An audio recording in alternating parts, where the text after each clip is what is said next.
ओम शांति। आज दिनांक 21 अक्टूबर 2022 बाबा ने महावाक्य में हम बच्चों को जो शिक्षाएं दी उनका मनन करेंगे। बाबा बोले, मीठे बच्चे, इस समय स्वयं भगवान तुम्हारे सामने हाजिर नाजिर है।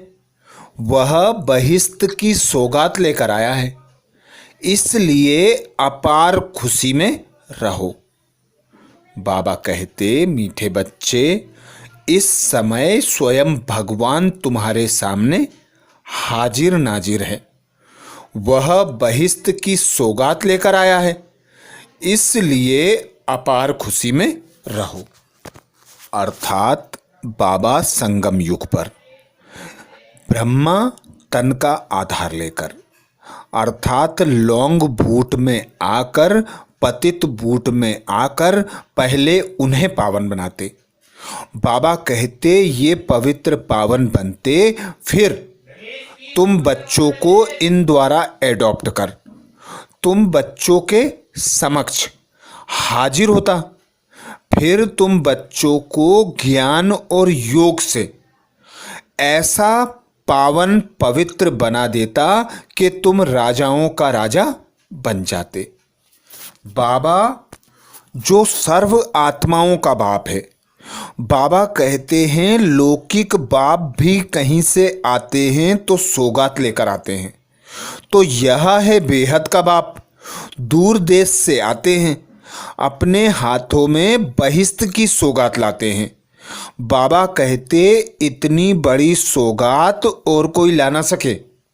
बाबा साक्षात्कार भी कराते हैं कि वहाँ कितना सुख है, अंग अंग में सुगंध है। लक्ष्मी नारायण के अंग अंग में सुगंध है।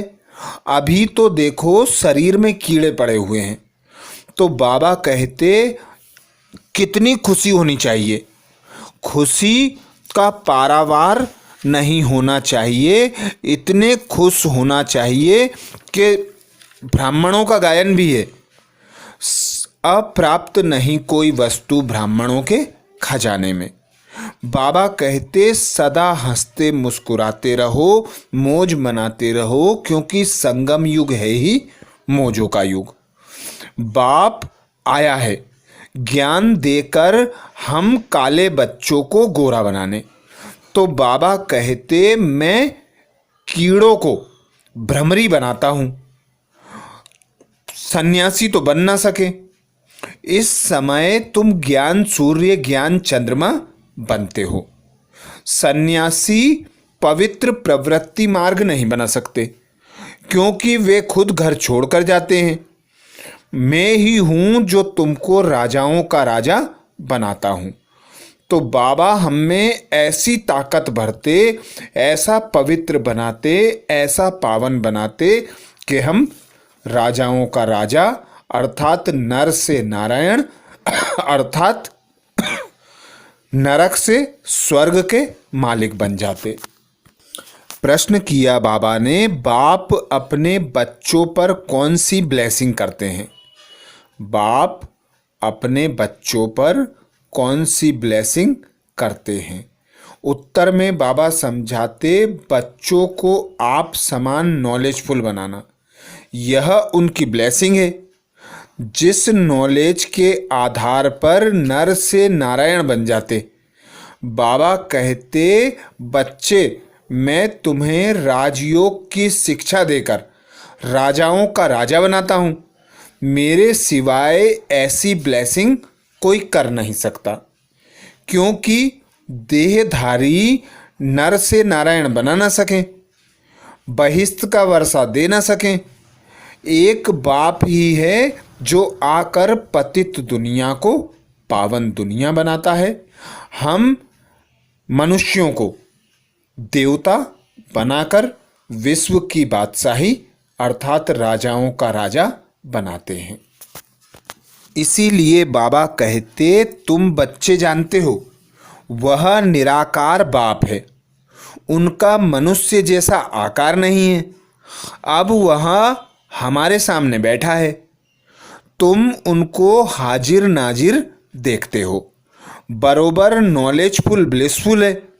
नॉलेज देते हैं, यही उनकी ब्लिस है। इस नॉलेज की ब्लिस से बाबा कहते तुम नर से नारायण बन जाते हो। वह ब्रह्मा तन से खुद पढ़ा रहे हैं। बाप खुद कहते हैं, लाडले बच्चे, मैं तुमको राजयोग सिखाकर राजाओं का राजा बनाता हूँ। कृष्ण राजाओं का राजा बना ना सके, वह खुद भी राजाओं का राजा बनता है। उसे बनाने वाला भी एक पिता परमात्मा शिव है। गीत सुनाया बाबा ने, मुझे गले से लगा लो। बाबा कहते यह इस समय की बांधेलियों का बुलावा है, क्योंकि सारी दुनिया उदास है। उसमें भी गोपिकाएं बहुत उदास हैं। वह गाती हैं, हम सहन नहीं कर सकते। भक्ति में तो बुलाते रहते हैं, परंतु उनको मालूम नहीं है कि भगवान कौन है। यहाँ की गोपिकाएं जानती हैं, परंतु बांधेली हैं, दुखी हैं, चाहती हैं कि बाप हमको अपने गले का हार बना ले। रुद्रमाला शिव की मशहूर है, तो इस समय ब्राह्मण ब्राह्मणियाँ चाहती हैं कि हम शिव बाबा के गले में पिरोए रहें, क्योंकि इस समय स्त्री पुरुष आसुरी गले का हार हैं। बच्चियां चाहती हैं हम अब ईश्वरीय गले का हार बने। जरूर जब बाप हाजिर नाजिर है तब तो कहते हैं। आगे बाबा कहते, अच्छा याद रखना सच्ची दिल पर साहेब राजी। अगर अंदर शैतानी होगी तो विघ्न डालते रहेंगे, तो फिर कड़ी सजाएं खाएंगे। ट्रेटर्स को हमेशा बाबा कहते कड़ी सजाएं मिलती हैं। यह तो सुप्रीम जज भी है। श्री कृष्ण का चित्र दिखलाकर देखो इन पर भी कितने कलंक लगाए हैं। इसने तो न कपड़े चुराए और न ही कंस जरासंगी को मारा, उसका भी कृष्ण का मुंह काला कर दिया है। तो बाबा कहते अब प्रश्न पूछता हूँ, स्वदर्शन चक्र कौन सा है? एक दो से पूछो। हाँ, यह है स्वदर्शन चक्र। कैसे देवता से क्षत्रिय, वैश्य, शूद्र बनते हैं, अब ब्राह्मण वर्ण में आते हैं। यह चक्र जितना फिराएंगे उतना विकर्म विनाश होंगे। इससे रावण का गला कटता है। बाबा कहते तुम बच्चों का बेहद का बाप से अतः प्यार है। तुम कहते हो बाबा हम आपका बिछुड़ना सहन नहीं कर सकते। ऐसी बच्चियां भी हैं जो बंधन में हैं, तड़पती हैं, क्योंकि यह है माता पिता। एक तो माता जगत अम्बा है जिसको याद करते हैं, परंतु जगत अम्बा का पिता कौन है यह किसको पता नहीं कि ब्रह्मा सरस्वती का बाप है। पुजारी लोग यह नहीं जानते कि यह सरस्वती ही फिर लक्ष्मी बनती है, फिर 84 जन्म ले यही सरस्वती बनती है। वरदान दिया बाबा ने। वरदान में बाबा कहते न्यारी अवस्था में स्थित रहे, हर कार्य करने वाले, सर्व के व परमात्म प्यार के अधिकारी भव। न्यारी अवस्था में स्थित रहे, हर कार्य करने वाले, सर्व के व परमात्म प्यार के अधिकारी भव। अर्थात जो जितना इस देह से, देह की दुनिया से, सुख सुविधा के साधनों से उपराम अर्थात न्यारा रहता है, वह बाप अर्थात परमात्मा प्यारा बनता है। और वही परमात्मा का प्यारा बच्चा सर्व को प्यारा होता है, क्योंकि सर्व आत्माओं के प्रति समान दृष्टि वृत्ति हो जाती है। सर्व आत्माओं के प्रति शुभ भावना, शुभ कामना आ जाती है, अर्थात शुभ चिंतक बनकर विश्व कल्याणकारी महान आत्मा बन जाती है।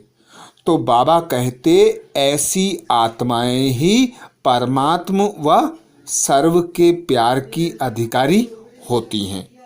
बाबा कहते जैसे बाप सबसे न्यारा और सबका प्यारा है, न्यारा ही प्यारा बना देता है। जितना अपनी देह के भान से न्यारे होते जाएंगे उतना प्यारा बनते जाएंगे। बीच बीच में प्रैक्टिस करो कि देह में प्रवेश होकर कर्म किया और अभी अभी न्यारे हो गए। ऐसी न्यारी अवस्था में स्थित रहने से कर्म भी अच्छा होगा और बाप के व सर्व के प्यारे भी बन जाएंगे। परमात्मा प्यार के अधिकारी बनना कितना बड़ा फायदा है।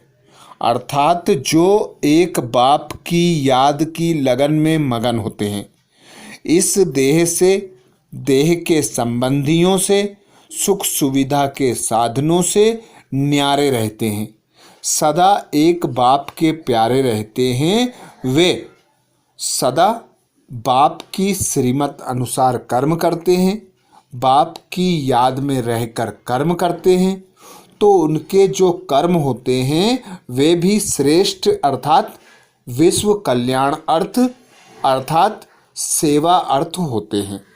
तो ऐसी आत्माएं परमात्मा प्यार के अधिकारी तो बनती ही हैं, साथ में सर्व आत्माओं के प्यार की अधिकारी भी बनती हैं। स्लोगन में बाबा कहते शुभ भावना का स्टॉक फुल हो तो व्यर्थ को फुल स्टॉप लग जाएगा। शुभ भावना का स्टॉक फुल हो तो व्यर्थ को फुल स्टॉप लग जाएगा। अर्थात विश्व कल्याणकारी पिता के हम मास्टर विश्व कल्याणकारी बच्चे हैं। हम आत्माएं बेहद में जाती हैं, बेहद की बैरागी बनती हैं, तो सर्व आत्माओं के प्रति शुभ भावना शुभ कामना स्वतः ही आ जाती है। हम शुभ चिंतक बन जाते हैं। हर कर्म हमारा विश्व कल्याण अर्थ होता है। इसलिए बाबा कहते सदा शुभ भावनाओं का स्टॉक फुल रखो, सदा सर्व के प्रति शुभ चिंतन चलता रहे। तो ऐसी शुभ चिंतक मणियाँ जो होती हैं वे व्यर्थ को स्वतः ही फुल स्टॉप लगा देती हैं। आज मातेश्वरी जी ने महावाक्य में आत्मा कभी परमात्मा का अंश नहीं हो सकती, इसके बारे में अटेंशन खिंचवाया। मातेश्वरी जी कहती आत्मा परमात्मा का अंश नहीं हो सकता, क्योंकि परमात्मा अविनाशी है, अजर है, उसके टुकड़े नहीं हो सकते। आत्मा परमात्मा की संतान है। आत्मा परमात्मा से गुणों में अलग है, स्वरूप भल समान है, पर परमात्मा सदा सतो प्रधान, सदा पवित्र, सदा गुणवान, सदा ज्ञान का सागर रहता है। क्योंकि जन्म मरण में नहीं आता, उसका कोई देह नहीं होता।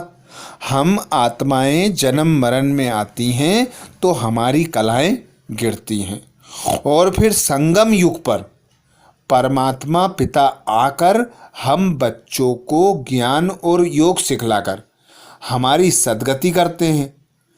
पर जो कहते हैं कि परमात्मा युगे युगे आते हैं, तो यह कहना मातेश्वरी जी कहती रॉन्ग है।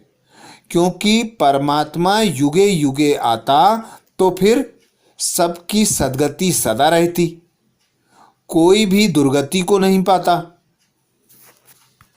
क्योंकि वही कल्प के संगम युग पर आकर हम बच्चों को ज्ञान और योग द्वारा ऐसा सद्गति कर देता कि हम